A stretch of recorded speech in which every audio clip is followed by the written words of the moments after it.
Welcome to another episode of the Personal PR Show. And today we are here with Mitchell Levy. Mitchell Levy, yeah, we just discussed the pronunciation of his surname. I thought it was Levi. He said no, Levy. So Mitchell, welcome to the Personal PR Show. It's such an honor to have you here because to me, you are Mr. Credibility, and credibility is so important to me because I always say what we're doing when we build visibility with personal PR is actually we want to establish credibility. So this is going to be an amazing conversation. Thank you so much for making the time today at 8 a.m. your time. My pleasure. Great to be here. Thank you. Thank you. So Mitchell, where are you in the world? We said it's 8 a.m. for you, but where exactly in that time zone are you located? So I'm in Silicon Valley, specifically in Cupertino, which is where Apple is headquartered. Exactly. Absolutely. So I know, by the way, by reading your bio, that you are a serial entrepreneur. You've started multiple companies. So I think you are really in the right environment when it comes to entrepreneurship. Yeah, well, do you mind if so you added the word serial. I used to really do it. I'm actually a parallel entrepreneur, not serial. So the only difference meaning that instead of doing serial is one company after another, I do that, but I do multiple companies at the same time. Not bad. Wow. So how many companies are you doing right now? Oh, that's a good question. I probably should keep track of that. I have we have a book publishing company, and I've published over 750 books. Wow. And so that's ongoing. I do executive coaching, and so I do that out of a different brand. And I'm also doing credibility through Credibility Nation. So technically we could say 3 at the moment. Oh, and I've got another partnership that we just created. So 4, I guess. 4. That is quite stunning. I don't know how you do it all, but you just told me that you have many meetings today. So I understand that you're very busy. Like you have to be like keep everything under control with these many meetings and so on, with your different teams and so on. Congratulations. Wow, this is one of my dreams as well, to have multiple companies one day. So certainly you are my model in that, Mitchell. Oh. And by the way, I'd like to tell you, probably you've noticed it already, that we have a guest here with us. Actually, she's our audience. We have audience on Facebook and here on Zoom as well. This is Martina. She's Austrian and she's based in Boston. Hello, Martina. I'm going to bring you into the spotlight for a second to say hi. Hi, everybody. Hi, Jessica. Sorry. Hi, Martina. Nice to meet you. Hi. So nice to meet you all. I just adjusting my phone here. Yeah, so I'm really excited to join this beautiful conversation here. Everything around credibility. It's such an amazing topic. Awesome. I think so.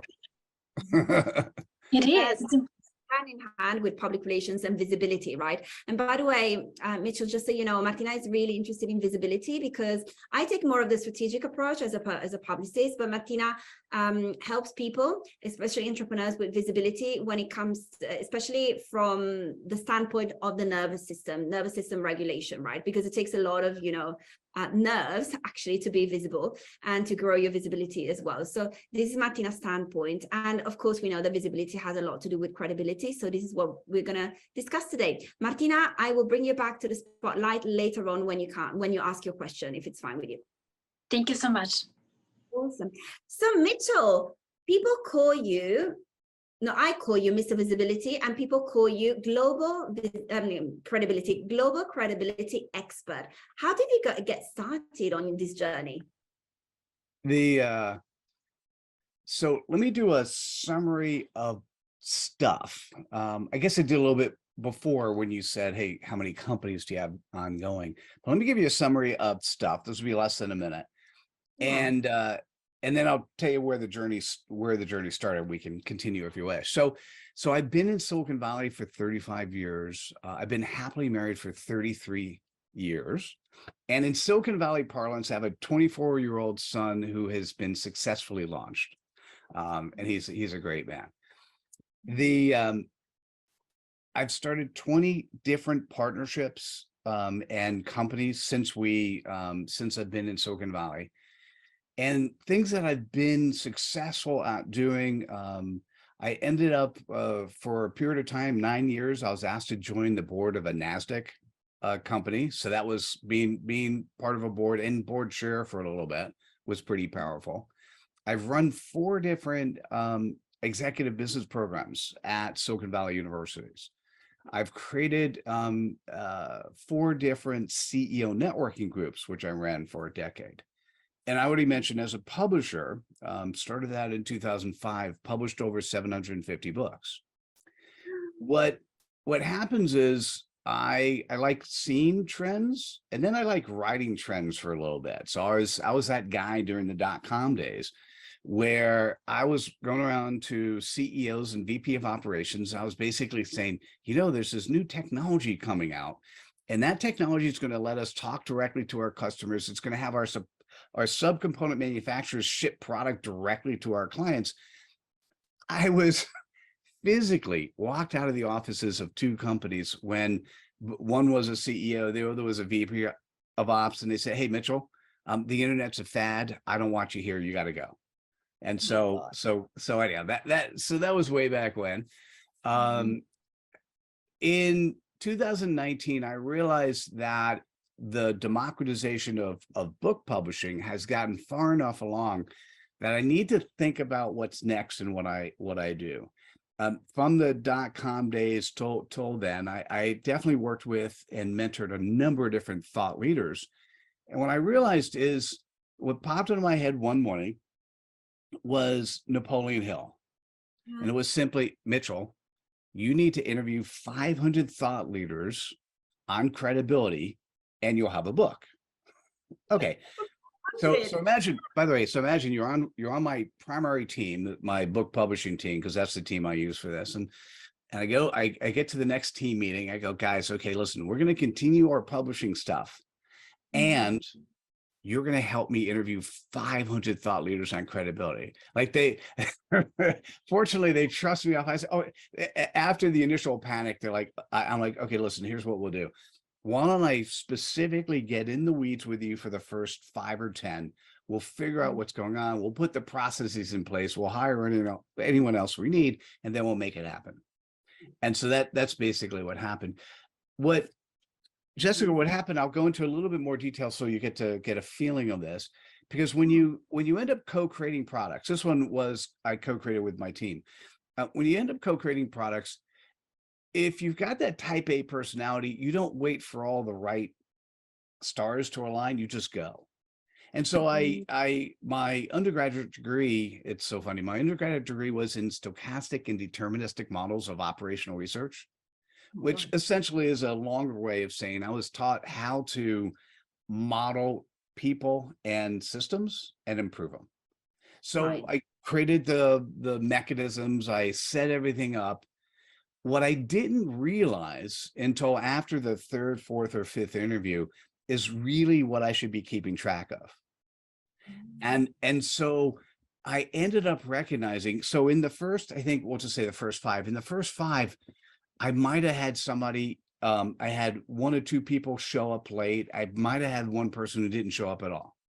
And I go, oh, and I might have had somebody who wasn't prepared.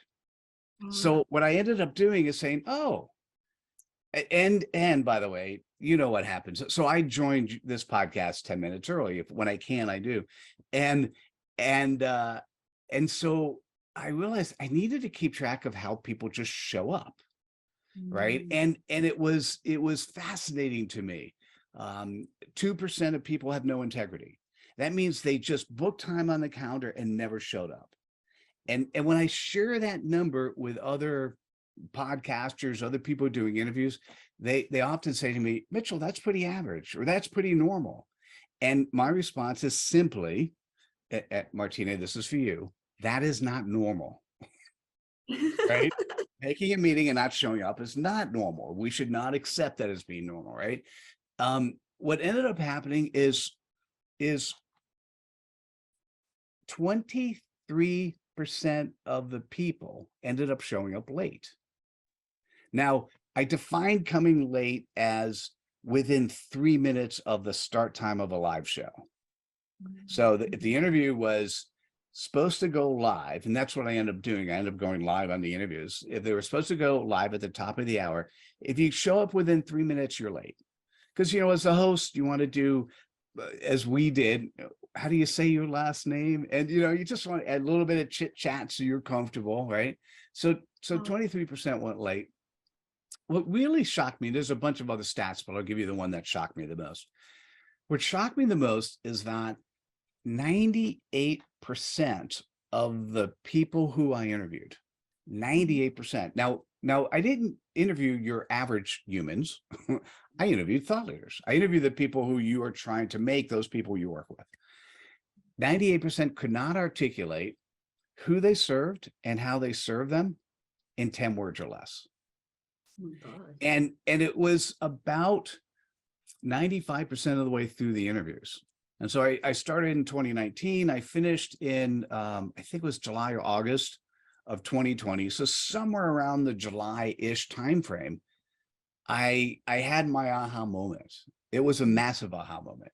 And the moment went from, all right, Mitchell, you're doing this to create a book and to put yourself out there as a thought leader on credibility, to I now have a continued life purpose, which is to tip the scale between those in the world that are credible and those that are dubious.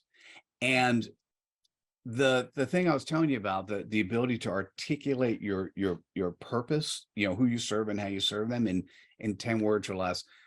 The name I came up for that was CPOP, your customer point of possibilities. And I happen to have extreme, is that a good word? Yes. Extreme competence at helping someone articulate that purpose. And so that thing called your CPOP, I've now deployed this over 1,000 times.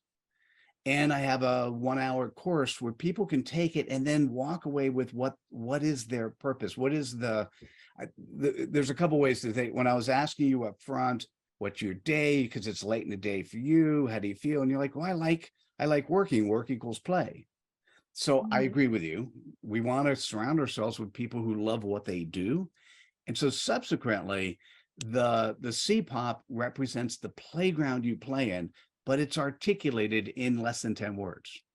Yes. Oh my God, it's so important to be succinct today. Absolutely. Especially these days. I mean, I think it's always been important in communications. This is one of the principles of, clear communication and let's say efficient communication, but especially these days where the attention span of everybody is so short and we're all super busy. Oh my God. And where, for example, Instagram bios are super short, right? So if we can communicate that. So I think I have, like, when it comes to my pitch, I think it's pretty short, but it's more than 10 words. I'm afraid to tell you, Mitchell. Maybe it's 12 or 13 words. So I have to go down to I will send you access, and we'll make an offer at the end for the audience. But I'll send you access so you can take the CPOP course. It's an hour and it's asynchronous. So you can do it at your spare time. It will help you fine tune how to create that message. And then as we talk about credibility, you may do this automatically because of who you are and how you show up. For many people, they need to create that message first. Then they need to model that behavior when they're in person. Now, I say in person is when you're synchronous. So right now we're in person, even though we're physically not in the room. So they need to model the behavior. That's the playground they play in when they're in person. And also they need to make sure that asynchronously, their websites, their social media also reinforces that same playground. And people don't. And we don't. Absolutely. Wow. So I would say it's an overarching thing that needs to be done here, right? It involves a lot of different areas. Yes. Yeah, it's not some people. Some people think about credibility as visibility, the quality in the dictionary. The dictionary definition in today's world just needs a little bit of enhancement. So today, the definition in the dictionary is the quality in which you're trusted. Now, trust is important. I'm going to add to that. It's not just the quality that you're trusted, but it's the quality that people know you and the quality that they like you. And because we now have competitors from around the world, we And what happens is your external integrity, what you say you are, how you say you are, how you say you act, that level of visibility to your external integrity is a little bit more. What's also relevant is your internal integrity. So as you get to know people, and with social media, it's really hard to hide stuff. So as you get to see somebody's internal integrity, if there's a mismatch between external integrity and internal integrity, that lack of integrity really helps people as you're getting to know people, and there's a mismatch. You start trusting them less. They have less credibility. You don't want to do business with them. Yeah, absolutely. Oh my God, I love this. And Mitchell, I'm noticing that Martina has been taking notes. See how many notes she's taking. So let's bring it to the back to the spotlight, because I'm sure that this I'm sure, because I know her, that she already has a question about what you've just said. I mean, she will have many questions in this conversation. She always asks great questions. But yeah, Martina, what is your first question regarding what Mitchell has just illustrated, which was amazing, by the way? I need to highlight that too. Yeah, thank you. You really know me because I had one. So thank you for defining what credibility is in the dictionary and what it is nowadays, especially in the online world as well. And my question is just like, how would you define the external and internal integrity? And how do you see this as an example that it's a mismatch? Because I totally agree with you on this, but I would love to, if you could elaborate on that for a second. Sure. I actually have put up on my slide two things. So this is a little slide that I have that, so if this gets into a podcast, what I'll say, it's a scale. And in the scale, it shows dubious nation, which is to me the opposite of credibility nation is dubious. And credibility nation is sort of the small guy up top. And I believe in today's world, there are more people that are dubious than credible. So we can come back to that. But my now life purpose is to tip the scale between credible and dubious. The reason I brought that page up is I wanted to show you the next page. And this represents the 10 values associated with credibility. So feel free to take a snapshot of that. I have a TEDx that I did that came out. I did this after doing the research. It was the 28th most popular in 2021. And so it shows the 10 values associated. Sorry, I was thinking about the third and fourth thing to say, and then I forgot the first one. So it shows the 10 values of credibility. And this is where what you'll see in the left-hand column under being trustworthy is where you can see external integrity. And in the middle column is where you could see internal integrity. Now, I wanted to point that out and bring this up because to me, what was fascinating when I was doing the research, integrity was the only value that showed up twice. Like all these other values, being authentic, being vulnerable, being coachable, and external integrity are in trustworthiness. In being known, it's being a servant leader, having the intent and commitment to do the right thing, and having an internal integrity. And the cool part, by the way, on the being likable piece, it's kind of simple to be likable. So you can see the two. You share your stage. I call it spreading cred dust. We can come back to that one. And you show respect. And you show respect by coming early, coming prepared, coming with your heart. So let's go back specifically to your question on internal and external integrity. So I'm gonna take that off for a second and now come back to me. So when I actually did the TEDx, when I wrote the book called Credibility Nation, and I knew integrity was there twice, and it was in the column trust. It was in the column getting to know you. I actually didn't know why I had it twice. I just knew it needed to be twice. And so, Martina, what happened is it was somewhere around 10 to 12 months after the research, after I started deploying, is I had a woman who I was talking about, who her her primary focus in life is on joy. And I'm like, I find, okay, that's interesting. We had an hour-long conversation, and she left me that most massive aha moment at the end of the conversation. She said, Mitchell, do you realize that happiness is on the outside and joy is on the inside? And I go, oh, that's really interesting. And then I woke up the next morning and I knew why integrity was in the list twice. Your external integrity. So you look at all the politicians in the world when they get elected, you look at CEOs, your external integrity is the face that you're showing to the world. Right. So Jessica, one of the problems with visibility coaches, and I'm not clumping you, you're clumped in that category. I'm not saying you're one of the problems. One of the problems with visibility coaches is that they think that it's more important to get visibility. And they don't work with the Martinez that say, hey, you got to be, what's on the inside has to be what you show on the outside. Right. Yeah. So if you put somebody out there, but they really are a jerk, like in the United States, there's a congressman who got hired, but everything he said was a lie. Right. Even his party is saying, hey, it's time for you to go. You've lied too many times. Right. So, so outside, all the stuff he said looked really good. But when they started researching him, the house of cards kept falling down. And I'd say any good CEO, if you're running a company, what you want to show externally is really who you are internally. Now, what that may do is there may be customers who don't want to work with you when they get to know you. That's okay. That's not your audience. Is that a good answer did I answer the question, Martina, for you? 100%. I'm blown away. Thank you so much. That was amazing. Yeah.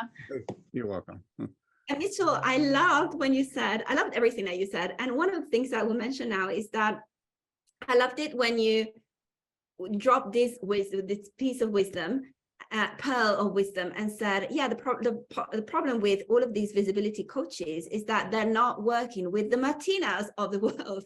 And this is where I'm happy to report, Mitchell, that I do work with the Martinas of the world, especially with this Martina here. So basically, nice. Sometimes we work together, we have programs together and so on, in which she really takes part of we never worded it in these terms, but we might in the future. Martina, let's talk about it. But that she takes the internal approach and I take the external approach, but it is actually something that we can implement. I love that. You are groundbreaking in our thought leadership, Mitchell. Thank you so much. No, you are absolutely welcome.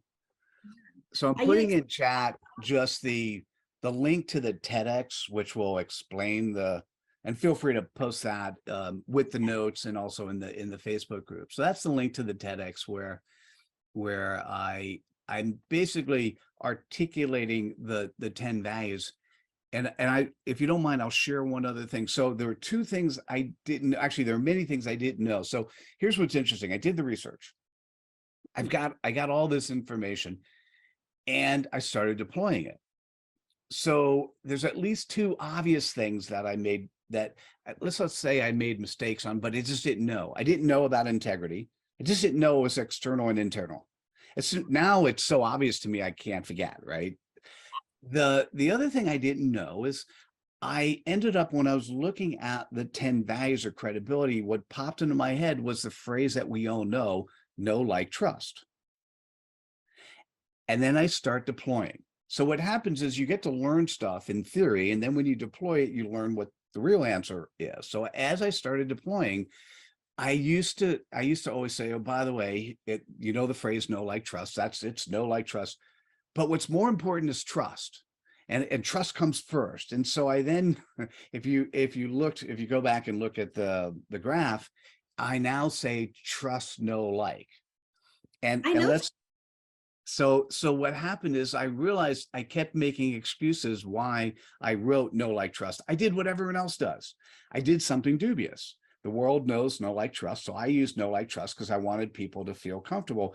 But let's use a specific example. Let's say, Jessica, you you do a great job of getting somebody to get some form of PR, right? So what happens is let's say they get the PR, and the first thing they do is they go to that person's link. For me, I'm going to go to somebody's LinkedIn profile. For other social media people, depending on who your audience, they may go to Instagram, they may go to Facebook, they may go to TikTok, right? So whatever happens is when you first go to, let's say you saw somebody quoted an article, or you saw something like this, a podcast, and then you go to their LinkedIn profile, that person has somewhere around 3 to 5 seconds, if you're viewing, let's say my profile, 3 to 5 seconds to make a decision of whether or not I trust this person. Once you make the decision, okay, I trust the person enough that he knows, in this case, Mitchell knows enough about credibility, let me get to know him a little bit more. So you really are, first thing you're doing is trust. So if I don't know somebody's name, or if I say, hey, I need somebody to focus on my internal integrity, and Martina's name comes up, Martina, when I go and visit you in the platform that I want to visit you in, and I give you 3 to 5 seconds, have you created enough value in me trusting that you could do what I came there to look for me to want to spend the next 30 to 60 seconds to get to know you better? Right? And as I'm getting to know you, hopefully you're doing the right things that build upon that trust. And I'm also getting to like you a little bit. And if I can't get to trust, know, and like you, at least like how you're showing up asynchronously in a minute, there's something wrong. Wow. That is really, really cool. So your platform of choice would be LinkedIn, right, Mitchell? You say, yes. Okay. So Martina, your platform of choice is actually Instagram. So what happens if Martina goes on your Instagram, Mitchell, which is not your platform of choice? What will she say? Will she see? I don't know. It's a great question. Hopefully what she sees is enough on Instagram to allow her to at least trust that I can do enough in the credibility sphere that she's happy. Right. And if it's not, by the way, for you, Martina, we could do it publicly, but I'd rather you just send me messages of what I need to fix. Because since that's not my platform, I'd love to know what I can do better there. Okay, let's do this. That is great. Yes, you can DM on Facebook or wherever you prefer. But Martina, if Mitchell goes on your LinkedIn profile, what is he going to find? Like, is he going to find something that really issues like emanates, so to say, trust or credibility? What do you think? Because this is his choice. Yeah, it's a good question. I was asking myself the same when you asked Mitchell about it. So I think on LinkedIn you would see most my corporate world, because I'm in corporate as well and having a business. So you would find a lot of credibility that I'm a good corporate soldier, but not much about nervous system work. So yeah, so it's my area of improvement. Yeah, but you speak 4 languages. I already looked you up. That's kind of cool. Yeah, not all of them super fluent for sure. Yeah, but you get to know me from the corporate, right? From my skill set, so to speak. Yeah. I was going to say a little bit. And what should I give you a rating? Yeah. Should we do that publicly? Yeah, totally. And we could go through your profile if you like. What's really interesting is I get to trust you enough because of what you did to want to get to know you a little bit better, but I can't get to know you through your LinkedIn profile. So just so you know, I've looked at over 100,000 LinkedIn profiles. It puts you slightly above the 50% range, but it's definitely somewhere between 50 to 60. So unfortunately, the bar is really low because most people treat their LinkedIn profile as a resume. and it's not a resume. But you have done a couple of things that are really powerful, and I really like you know, you have a good picture of you that's up there. Every person's going to say, oh, it's not good enough, it needs to get fixed, but you have a picture of you, I could see you. You've got your name in script, which says something about you. You say if I'm going to give you one, and I like where you say energy meets strategy, transformation coach, energy meets strategy. Send me a note so we can connect. I'll also make sure that you get to take the CPOP course. I'd love to know your customer point of possibilities, because what often happens is your CPOP is something you want to display not just in your tag. So what you did is should I show the page? Do you want me to share the screen? Is that something I could do, or do you want to share the screen? And you can share. oh, I can. Okay, absolutely. Thank you. Are you fine with that? Yeah, totally. There's a lot to learn from, because there's a lot to there's a lot to improve. Oh yeah, but here's what's super cool is the picture's good. I don't mind the background at all. I don't know if what I'm going to say for this image, I don't know if this image, if you think that this is the right image for who you are, right? So I'm just going to say this is now to think about it, because the first thing I look at is I look at this and then I look at that. And then I look at this. So those are, in the first 3 to 4 seconds, I'm taking, that stuff into consideration. Okay. So I like the picture. I don't know what this has to do with all these other words, the picture in the background. I'm not saying it's bad, because today, if I was you, it's possible you'd have two people, one person on a computer, another person on a cell phone, on a mobile, right? But I don't know what that would be. The thing is, these words are inconsistent. This here and this is there. I could see how it ties together, but it doesn't. I'd like to know. I like all that stuff, but there's almost 3 different points here. Right. And by the way, I work with many transformational coaches. I love the tagline, energy meets strategy. By the way, agreed. Can't agree with you more, because if you actually are living with your CPOP, you're living in the playground you play in.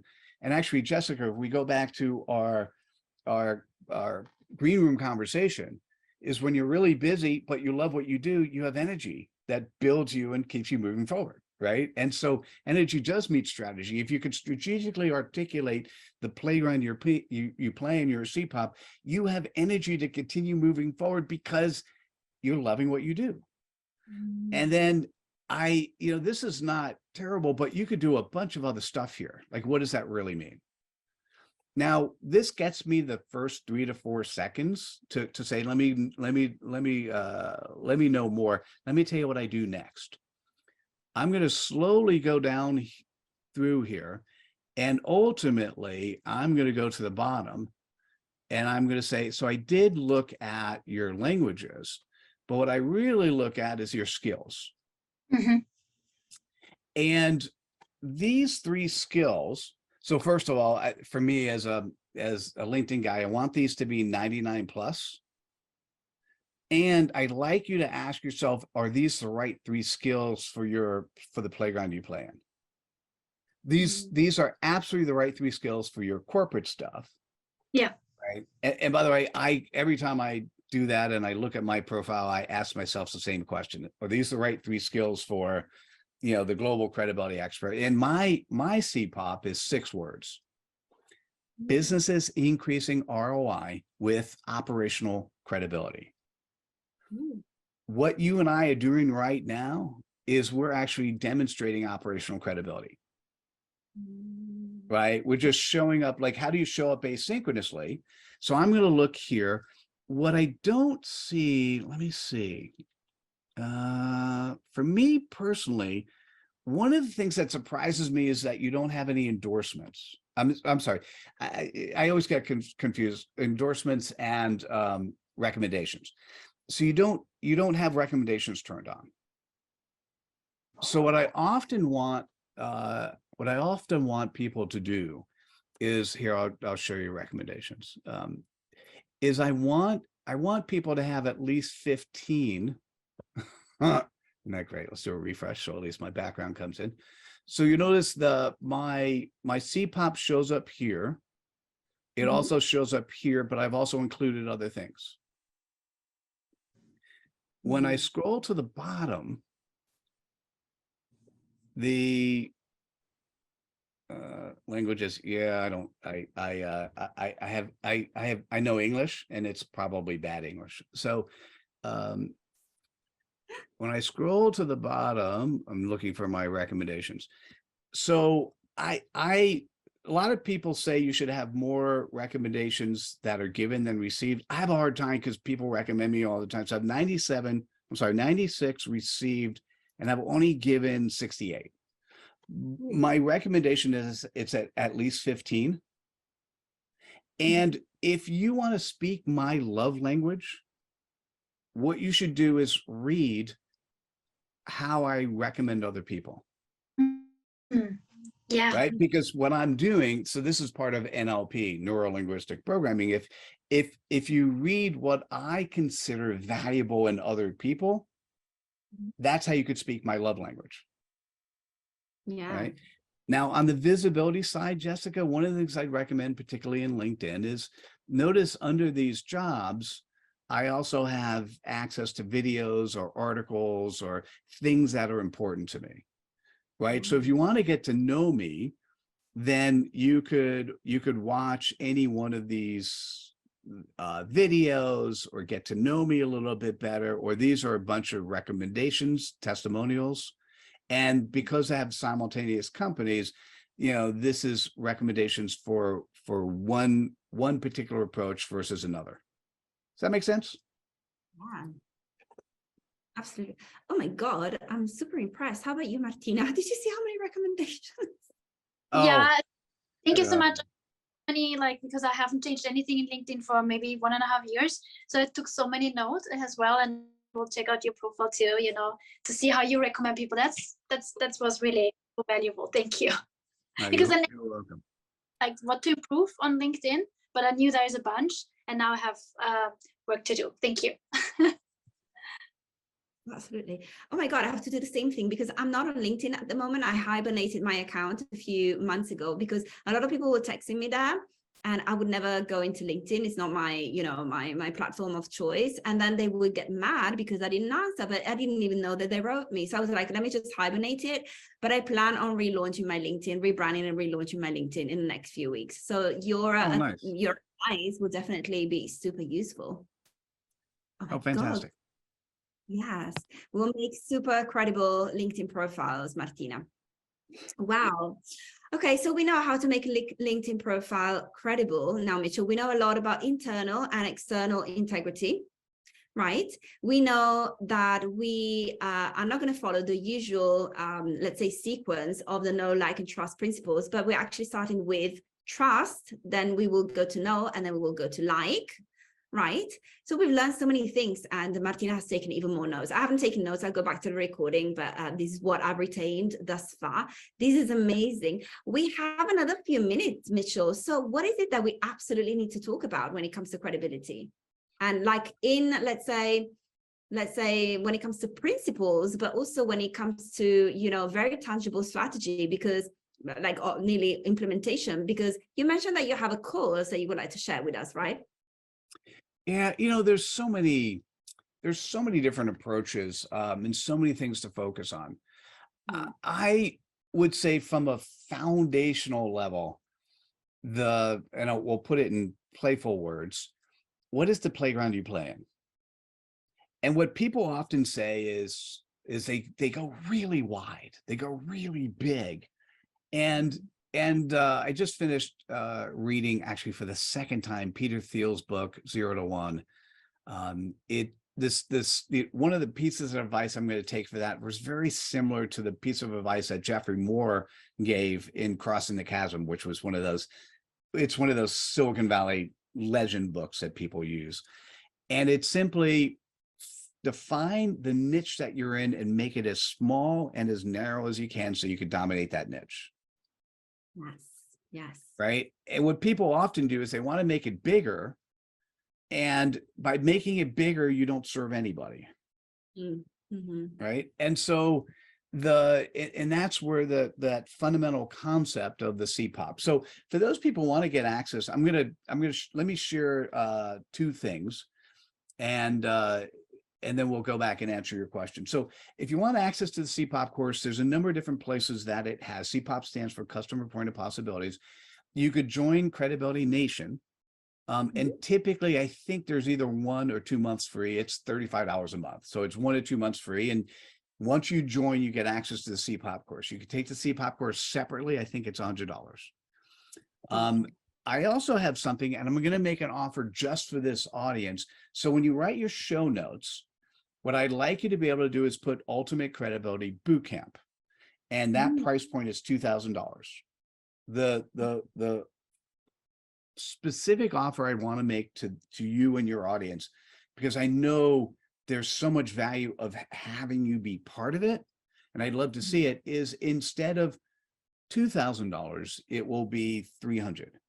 So I don't want you to market this. Like, I don't want you to actually, like, I don't mind that people heard this. I just don't want the video, if you do the one video clip or you put the notes. So when I put in the chat, it's just ultimatecredibilitybootcamp.com. That's where you get to the $2,000 price. And for those who can see the chat, I'll just say it publicly, /special will get to the $300 price. So what happens there is if you think about the world of knowing your internal integrity and being authentic, right? So a lot of times what I found in all the conferences, I typically meet with 40 to 60 people a week. So it's about 2,000 people a year. When I meet somebody, I could so immediately determine whether or not they are authentically living their values. Right? Now, I may not agree with those values, right? And I don't have to agree with those values for you to be credible. But for you to be credible, under the being known, you have to have the intent and commitment to do the right thing. So if you have values where you're a serial killer or doing something bad, you may be authentic. You may even have integrity with yourself, but what you're doing to society is bad, right? To be credible, you have to do what's good for society. So what we do with the Ultimate Credibility Bootcamp is we also encourage people to take the CPOP, and we do this once a quarter. I do it with a partner, a guy by the name of Lucas Root. Lucas runs operations and new product development for the Pokemon company.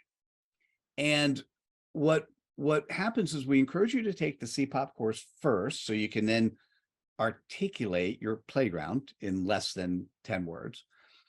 And then on day one, we spend the entire day. So it's basically 2 days.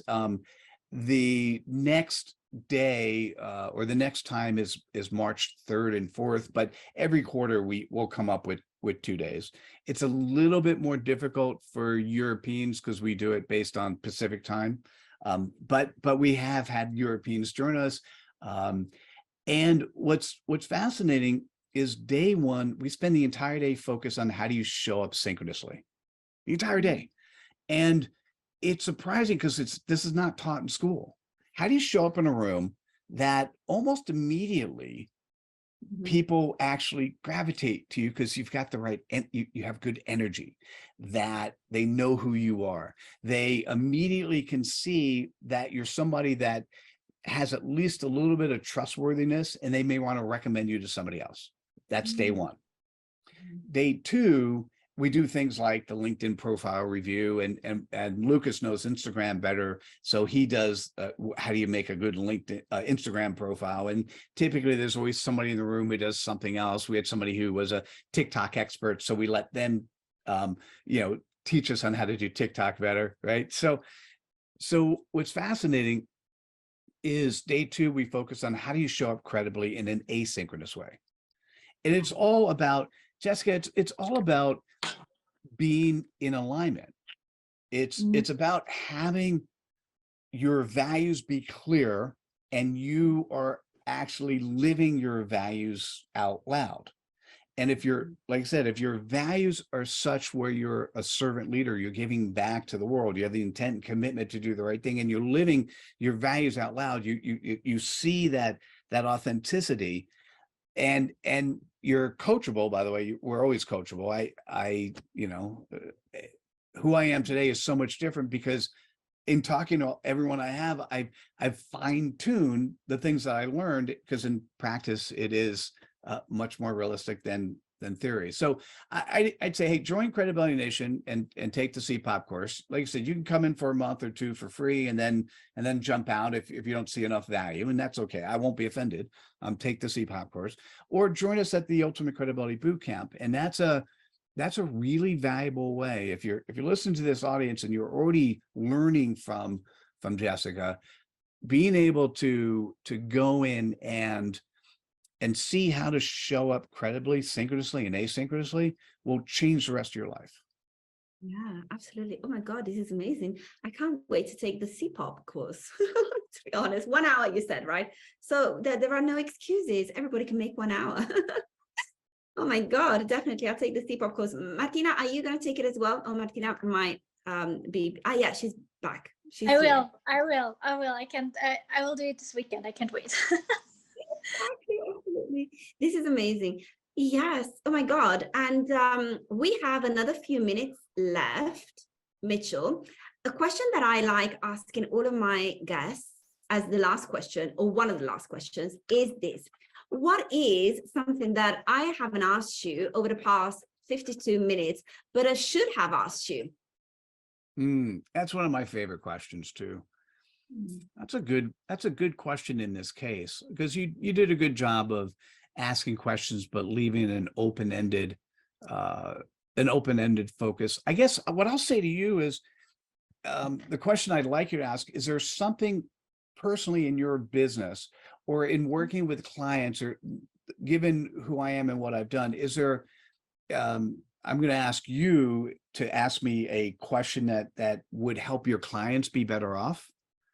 And so that's really it's diving a little bit deeper into how you show up in the world for your audience, and asking me a question that sort of you've got a handle on, but maybe not 100%, or maybe you know what it is and just curious to get validation. I'd be curious if there was something like that comes to mind for you. Absolutely. And this is something that I discussed with Martina. I'm going to bring Martina back because maybe she has something to add, but this is something that we discuss every now and then. We recently did that actually an hour ago as well. We were live here on the channel. So actually I can't spotlight Martina because your camera is not on. So if you're not ready to come on camera, not to worry, Martina. But anyway, we often talk about vulnerability, right? So what is the role of vulnerability in credibility, I would say? And the answer that I usually give is that vulnerability is very important because it makes us more relatable. It also contributes to trust in most cases, but I always make an exception. And I say that if the problem that we're sharing, and then I'm going to ask for your opinion, Mitchell, but I think that if the problem that we're sharing is really, let's say, serious, I would only share it if we are 100% sure that we have overcome it and that we've learned something from it. And this something can actually benefit the audience, right? So for example, if I'm saying I've had a terrible day, I can say today, no problem. But if it's about, for example, being suicidal, I wouldn't say it today. I would maybe say it in 2 years when I overcome my depression. I'm not suicidal, by the way, but right. But like the fact of being suicidal is maybe something that you tell from the past, and then the whole story, the hero's journey and so on, and how you overcame this challenge. And you embody now the outcome, the positive outcome of this whole story. And then basically this is becoming your mission. This is something that you help people with. We can take it even to the mission, right? And we can even create movements and so on, right? But like the big problems, I always recommend not to share, let's say, in the present, but only to talk about them as past experiences. So this is something that has worked for me and for my audience thus far, but maybe you have a different opinion especially when it comes to credibility? What would you say? I'm not going to vehemently or violently disagree with you, but I will disagree with you.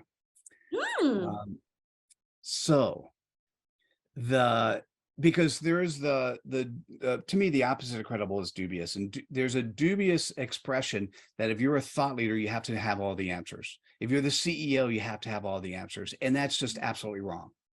To be vulnerable means you're vulnerable.